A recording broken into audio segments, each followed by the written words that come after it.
শাওকা, যদি একটা ছোট্ট যদি কোনো কাঁটাও যদি মুমিনের ইয়াতে বিদ্ধ হয়, এটাও এক ধরনের সবর করলে সাদাকার সব পাওয়া যায়।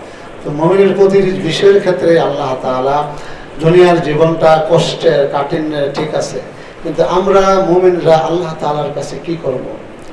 সবর করব এক। দ্বিতীয়ত হচ্ছে আমরা আল্লাহ তাআলার পরীক্ষার মুখোমুখি না হওয়ার দোয়া করব।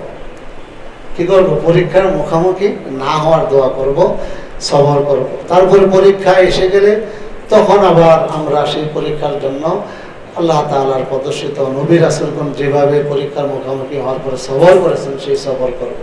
এই জন্য আল্লাহ তাআলা আমাদেরকে কোরআনে শিখিয়েছেন কি, রব্বানা ওয়ালা তুহাম্মিলনা মা লা তাকাতা লানা বিহি ওয়াফু আন্না ওয়াগফির লানা ওয়ারহামনা আনতা মাওলানা ফানসুরনা আলাল কওমিল কাফিরিন। এই যে সুন্দর দোয়া আল্লাহ তাআলা আমাদেরকে, যে আল্লাহ আমাদেরকে সৃষ্টি করেছেন সে আল্লাহ আমাদের তবিয়ত সম্পর্কে সবচেয়ে ভালো জানেন।